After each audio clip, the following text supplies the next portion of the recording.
Okay, I'm going to visit the battlefield of Monocacy shortly, 9th of July 1864, but it's probably easier to use this battlefield demo.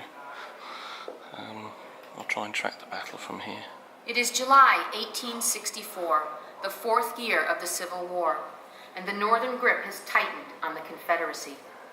General Robert E. Lee's Army of Northern Virginia has been driven back to Petersburg, only 25 miles from the Confederate capital at Richmond.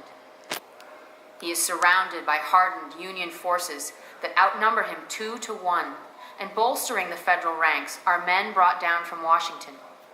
They have come from the ring of forts that surround the capital city, and their removal has left the capital virtually defenseless. Washington has become a tempting target.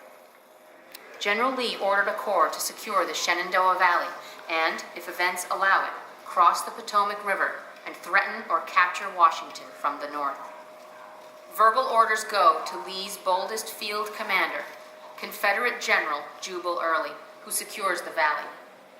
While en route to Maryland, Early receives orders to send a cavalry detachment to raid the federal prison at Point Lookout and free the thousands of Confederate prisoners held there. By the 8th of July, Old Jube and some 15,000 troops are massing on the outskirts of Frederick, Maryland. Ahead lays Monocacy Junction and the road to Washington. The summer has been a hot one along the Monocacy, but good for the crops. On the Thomas farm and around Worthington House, the wheat is cut and the corn is waist high. Across the river, Best's barn is already full of grain. It will soon be brought over to Gambril's mill. 2 bridges cross the river at Monocacy Junction, the old covered bridge that carries the road to Washington, and the iron railroad bridge of the Baltimore and Ohio. Last week, agents along this railroad were the first to report the advancing Confederates, and they carried the alarm to Baltimore and the headquarters of Union General Lew Wallace. Most of the men he commands are home guards and 100 Days men who have never seen battle. And now, as night falls on the eve of battle, he moves the last of an improvised army into position, 10 regiments of veterans who have arrived just in time to strengthen the home guard and increase the Union force to 5,800 troops. Most are formed in 2 lines, covering the bridge and the river south of it. Other regulars join Wallace's men at the 2 blockhouses and in the nearby rifle pits that were put in place the year before to aid in the defense of the bridges.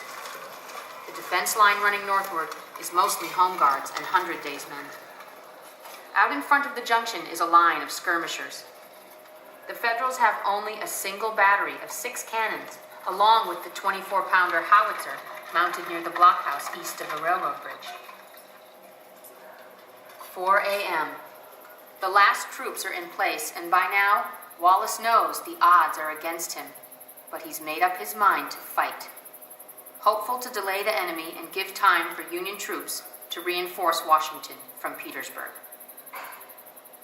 By early morning, farmers have sensed the immediate danger. The horses have been taken to hiding places at the mountain, cellars boarded up, and families sent into hiding. It is none too soon. A line of Confederate skirmishers appear that will test the defense of the bridge. Behind them, in line of battle, is a full Confederate division supported by artillery. The fighting is soon fierce at the junction, but with the brass howitzer aiding them, the Union defenders hold their ground.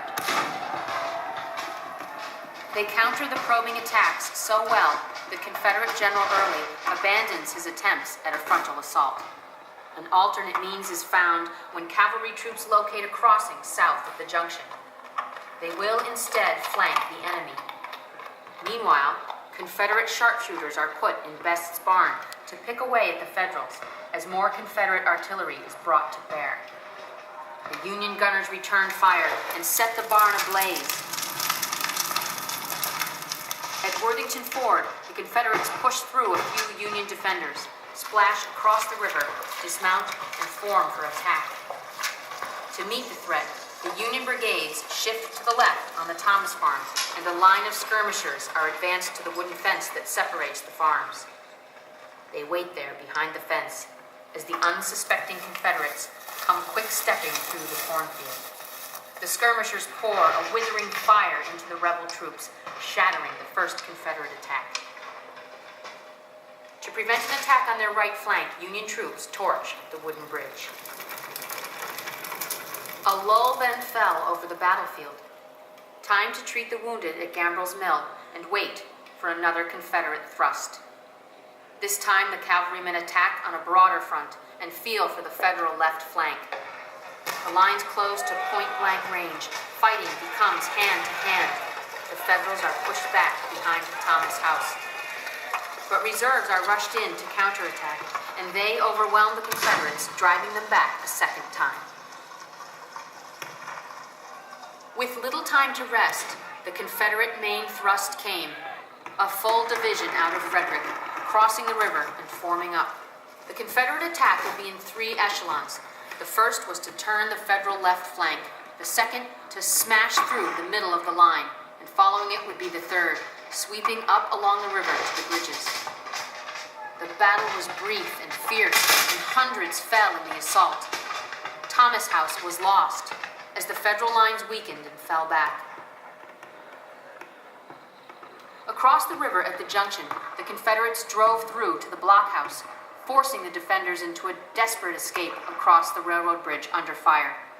Outgunned and outnumbered, the Federal forces fall back, as the Confederates keep coming like a sheet of flame.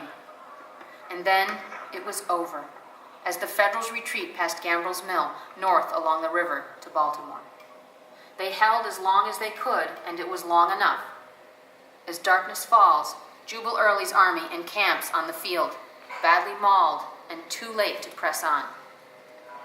The Confederates finally reached Fort Stevens 2 days later, but by then Union troops had just arrived from Petersburg to stop them. Early and his army were forced to withdraw, ending the South's last incursion into the North. While it is true that the Battle of Monocacy was a defeat for General Wallace and his men, it is true only in a limited sense. For by fighting for time, he would write later, these men died to save the national capital, and they did save it. Couldn't put it better myself.